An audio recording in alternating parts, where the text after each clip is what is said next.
Hello and welcome to this video tutorial brought to you by tutvid.com. Today we're going to take a look at creating this kind of cool composite background.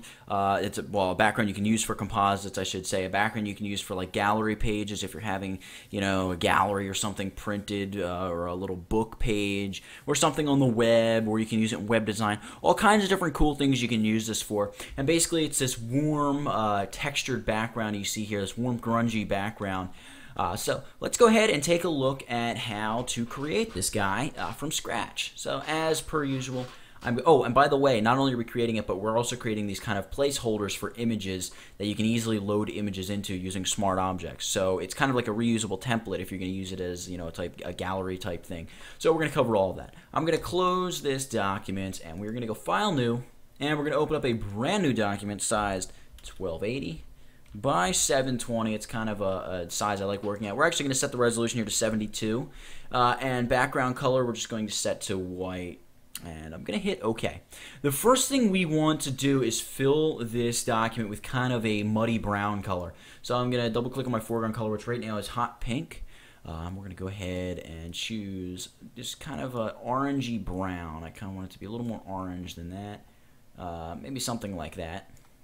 Hit OK. And Alt backspace to fill it. You know what, that's a little bit too yellow. We want this to be a little redder. But again, you don't have to get too particular about this like I am. I'm just being overly picky. There we go, something more like that, a brownish, reddish, clayish color. And we're going to go ahead and create a selection here. So we're going to use the Elliptical Marquee tool. And all I want to do is create a nice big circle right here, in the approximate center. Just like that. And notice I have my feather set to 200, so I'm going to deselect that and explain that to you. Just up here in feather, just set that to 200. And draw out a nice big circle, like so. And you're going to see what it's going to do is it's going to make the circle kind of shrink in size. That's fine, don't worry about that. What we want to do now is go Layer, Adjustment Layer, Levels. And we're just going to hit OK. And what it's going to do is it's automatically going to mask that levels adjustment layer to our selection there. So that's great. Now with this levels adjustment layer selected, we're just going to, wrong slider. We're going to grab this black slider on the bottom right there. We're going to really brighten this up. Really brighten it up. And then we're going to try setting the levels adjustment layer to something like screen. It doesn't really work. Let's go with overlay. There we go. Overlay is great. It's just going to give us kind of a nice glow in the center. Double click to collapse the adjustment layer there, or the adjustments panel, excuse me. And there we go. We have a nice adjustment layer above our brown background. The next thing I want to do is bring in my texture. Now, this is another image from sxc.hu. Great free stock photography website I love. So I'm going to bring it in. It's this brushed metal texture here that you see right here. And I will link it in the video description. If I forget to link it, drop me a comment, drop me an email, whatever, and just a friendly reminder. What we want to do, however, is kind of even this image out. You can see it's very dark here at the bottom, so we're going to quickly fix that. Number one thing we're going to do is go Image Rotation, and just rotate it 90 degrees clockwise. All right, we definitely want this to be on its side. Now what I'm going to do is hit Command or Control J to duplicate this layer. We now have 2 layers. Great. Hit Command or Control T to free transform this, and then just right-click anywhere and go Flip Horizontal. So now we've got the light area up here, the dark area over here. Great.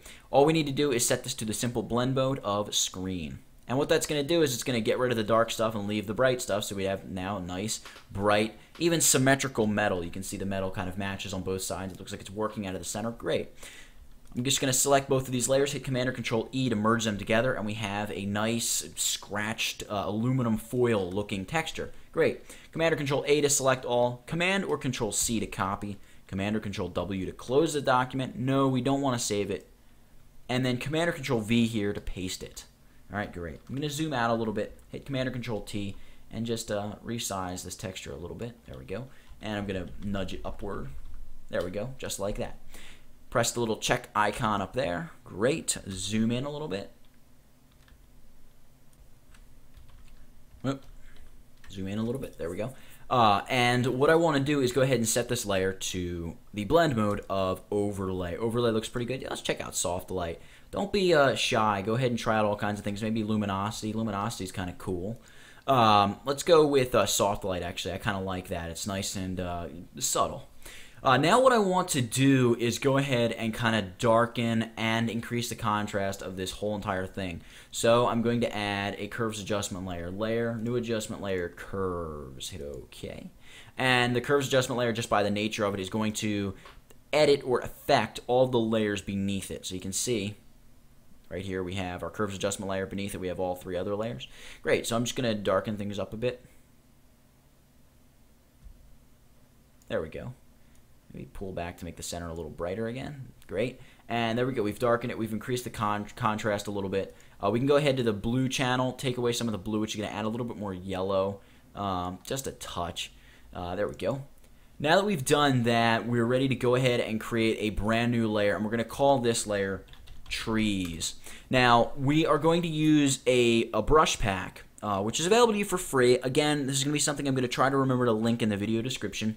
It is available from brusheasy.com, and it's completely free. So go to the Brushes panel. You want to download this brush file and save it. To keep things simple, just save it on your desktop for now. Grab your brush tool and set the foreground color to white. So D to set your foreground colors back to default, X to flip foreground and background color. White is now our foreground color. Great.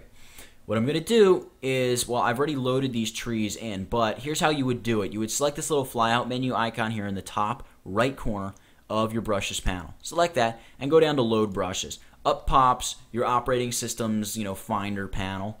Or Finder dialog box, and here I've got a whole bunch of different brush packs. Right here is dead_trees.abr, and that the file you're downloading is a .abr file, which is a Photoshop brush pack. Yours will be on your desktop, so you just hit desktop and go and grab it, and then hit load. Here's what you would see. It would load itself in perfectly. Great. So what I'm going to do is I'm going to grab the first one of these trees. I'm just going to take a look at placing it somewhere. So what I'm going to do is collapse my brushes panel. Stick it right up there for now. Again, the foreground color is white, so I'm just going to place that right there. You can see it's a nice sort of tree / cracked effect. Very cool. We've got this other tree right here, so we're going to place that guy right there. We're going to grab this tree here, put him in the center, and we got this tree here. What I'm actually going to do is grab this bigger tree, and wow, that's pretty large. We're going to downsize that using our bracket keys to size it down. You can also just grab the master diameter slider here. Slide it up or down to change the brush size. But what we really need to do is we need to make some trees coming out of the top as well. So go to brush tip shape, and you can just go ahead and hit flip Y. That's just going to flip your brush upside down.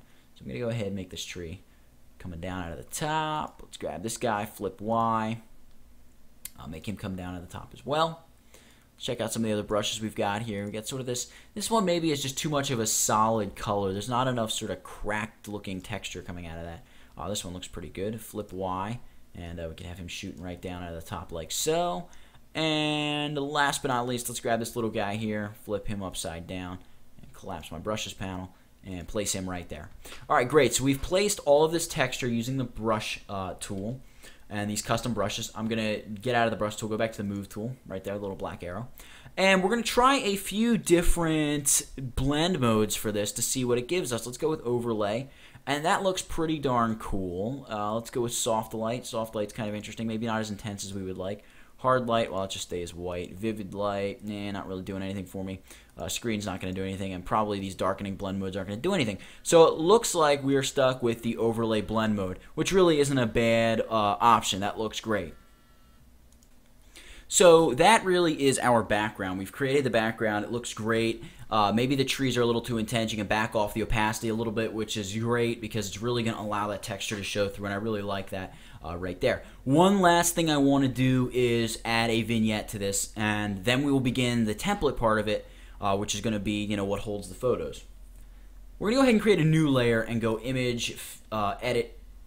Yeah, we're going to go edit fill, not image fill, edit fill. And we're going to use 50% gray, blending mode, opacity, 100% normal. Hit OK. We now have a layer filled with solid gray. Go filter, distort, lens correction.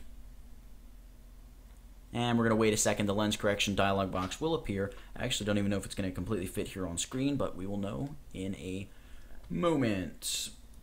There we go. A little bit of resizing. And what I'm going to do is zoom out a little bit. All right, here is our entire document. all I want to do is check out the vignette portion, which is typically meant to correct vignette in photographs where the lens either applies vignetting or you have really light edges. So what I'm going to do is I'm actually going to reduce the amount of brightened vignette here. So we're dragging it toward the darkened side. Now that's a bit too much of a gradient, but don't worry about it because we can always reduce the opacity. It's better to just go ahead and get the max gradient, and then later on we'll just dial back the opacity. So hit OK. Well, actually you can adjust the midpoint if you want, but we're not going to mess with the midpoint. You can go ahead and hit OK, and we have this nice gradient shape, really just on the sides, which is a cool gradient effect. And we're just going to set this layer to overlay. All right, see, we got a very cool gradient effect. It really reddens up the edges, adds a bit of shape to our layer, almost makes it look like it's curving off the sides, almost like this is wrapping around a cylinder. So it's kind of a cool effect. All right, so as I mentioned, I'm just going to drag this brushes panel back to the dock here. Drop it in the dock. We are ready to create the template part of it. So if all you want to do is create the background, we're done creating the background. You can be done with this video now. But if you're interested in figuring out how to add some images to it and make it editable for later on, stick around. We're going to talk a little bit about smart objects. The first step to creating this is creating a holder, creating a background where these images are actually going to sit on top of, and then creating a couple little containers that are essentially going to load the images. So here's how I like to do that. I'm actually going to just name this layer Vig for vignette, and I'm going to create a new layer, and I'm going to call this layer temp BG for temporary background. This is more or less just going to be something we're going to use to hold our stroke, and then go ahead and use it for alignment purposes for the rest of our images. So grab the rectangular marquee tool, make sure you have feather set to none, and we're going to go style fixed size. I'm going to set the width to 800 pixels, the height to 600 pixels, and I'm just going to click and drop it right in the center, right like so, and you can fill it with any color you want. So Alt backspace, just fill that right in. Now that we've done that, we want to center it perfectly, both horizontally and vertically. Super quick and easy way to do that. Hit Command or Control A to select everything.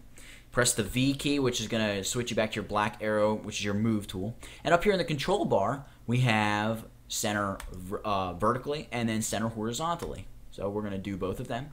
Centers that right up, Command or Control D, and we've deselected. Great. We now have our temporary background. Go ahead and create a new layer, and we're going to name this layer IMG1. This is going to be the first image. And again, grab the rectangular marquee tool. This time, we're going to change the width to 400. We want this to be half the width of our shape here. So 400 pixels by 600 because that's the height of our little temporary background. Go ahead, click, and just drop it anywhere. And we're going to fill this with a different color just so we know where our images are going to go. We're going to go with bright red. Fill that in. Great. Now, we want to align this perfectly within this other shape. So go ahead and control-click that thumbnail for the temporary BG layer. That's going to load that as a selection. Now, with the IMG1 layer selected, again, grab your move tool, and we're going to align this to the top of that selection and to the left-hand side. You can see it just tucks it right in there. Great. Command or Control D to deselect. So our first image is going to set right there, perfectly aligned. Go ahead and create a new layer and name this one, you got it, IMG2. Now all we want to do is, again, we want the width to be 400, but we're going to make the height something like 300. We'll just split the height over on this side between two images. So drag it right in, and again, give it a different color. We're going to go with a bright, green. And fill that shape. Command or Control D to deselect. Again, load temp BG as a selection. Grab your move tool and align to the top. This time, though, align to the right-hand side. All right, see that? We got it tucked right in there. Command or Control D to deselect. We have our first two image placeholders placed nice and perfectly. Go ahead and create another new layer. Name this layer IMG3. Now that we've done that, grab your rectangular marquee tool again, and 400 by 300, that's all the space we have left. So go ahead and drag out a nice selection. I'll grab a bright blue. Alt backspace to fill that in. Command or Control D to deselect.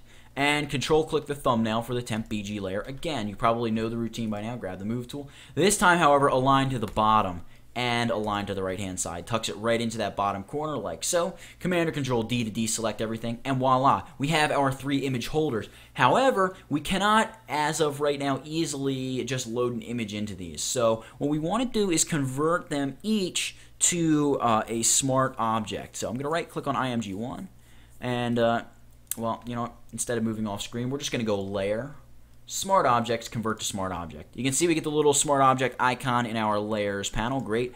IMG2, go Layer, Smart Objects, Convert to Smart Object. And IMG3, Layer, Smart Objects, Convert to Smart Object. Now that we've done that, we have 3 boxes that are essentially going to load in an image. However, before we go and start loading images in, let's attack this temp BG layer. Maybe take a look at creating a drop shadow down here, and then we'll take a look at creating a stroke here on the top. Or maybe we'll just add the stroke to this. You know, we'll just add the stroke to that. So we're going to go Layer, Layer Style, Drop Shadow. And what I'm going to do is I'm going to deselect Use Global Light. I don't want global lighting. Really, it's not going to be an issue in this document, but I typically don't like to use it when I'm designing, just so I've got the freedom and I'm not changing other effects accidentally when I go and, you know, shift the angle around. What I want to do is increase the distance to about 10 and increase the size to around 20. I'm going to stick with 18, I think, here, and I'm going to set the angle to 90, so it's coming straight down from the top. 90, there we go. Coming straight down from the top, you can see the effect as below. You know what, we're going to increase that size to about 25. There we go, like so, and decrease the opacity to around 50. So a very subtle effect, but the images now definitely look like they're kind of hovering above that background. Great, we're going to go ahead and apply a stroke to this, and I'm going to increase the stroke size to 20. 20 looks pretty good. Now, if I apply this to the inside, you're going to see the images are going to cover it up, so that's not really going to be any good. We're going to go ahead and stick with just outside. We're going to set the color to white, and I'm going to try changing the blend mode to something like overlay. All right, you're going to see what that's going to do. A really strong yellow effect, too strong. Let's try soft light. That's not that bad. That kind of makes it look like there's a nice glass border. However, let's go back to normal and just see what reducing the opacity does. Reducing the opacity gives us a more realistic glass-looking effect. Because we just have that see-through effect, and just kind of a cool little stroke. And you have to be, you know, you have to kind of step back and look at this and remember that these bright colors aren't going to stay in here all the time. They might be throwing your eyes off. You might want to use 3 shades of gray, which is actually typically what I do, is use just 3 shades of dark gray in a template. I'm just doing this so, you know, it's really easy for you to see if you're working on a smaller screen or however you're watching this video. So now that we've done that, we can go ahead and load these images in. But actually, before we load them in, something I forgot, what we want to do is mask each of these smart objects to itself. And the reason we're going to do that is so when we load the image in, it is masked to this shape. All right? And this is one of the cool things about smart objects, is you can just control-click the smart object as if it was, you know, a pixel object right there, you know, as a normal layer. And Photoshop treats it that way. And then we can just go Layer, Layer Mask, Reveal Selection. All right, great. And we want to unlink the smart object from the mask. So just check that little link, or select that little link icon there between the layers. There should be nothing between them. Great. Choose the IMG2 layer. Control-click that as well. And we're going to go Layer, Layer Mask, Reveal Selection. Great. Deselect that chain. Go to the last layer. Load it as a selection. Control-clicking that thumbnail. Layer, Layer Mask, Reveal Selection. And again, that little chain icon. Great, so we are now ready to go ahead and begin loading our images. Going ahead and loading images in is really a breeze. What I'm going to do is I'm actually going to pull my layers panel out even further here. Oh, turn that back on. There we go. And what you want to do is right-click out here in this part of your layer. So right-click and choose Replace Contents. What you get is this pop-up window, and I'm just going to choose Woman Brunette Purple right here. And we're going to load her right into this first shape. Going to make that a bit smaller.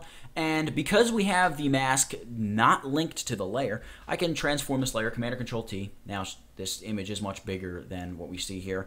And I'm going to make that change. I'm going to use my Move tool. I'm just going to drag her down like so. Set her right in there, just like that. And then we're going to move along to the second one. Another way to do that is just go Layer, Smart Objects, Replace Contents. And again, choose that same exact image, and we're going to make this much bigger as well, like so. Commit that change, and we're just going to place the handgun right up there, be off to the side, like so. And then over here on this side, again, Layer, Smart Objects, Replace Contents. Grab that photograph of the woman and make it a bit larger. Like so. Drag it down a little bit. and try to center it up nicely.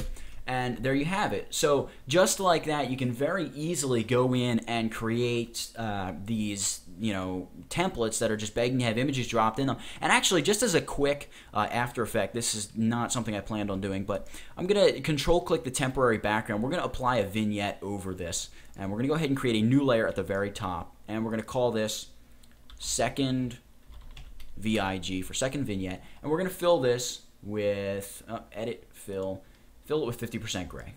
All right, great. Now that we've done that, leave it selected and go filter, distort, lens correction, and just as we did before, apply a very strong vignette. And this time, I'm going to move the midpoint down. You can see that's going to allow that vignette to extend inward, taking over more of the photo. Hit OK.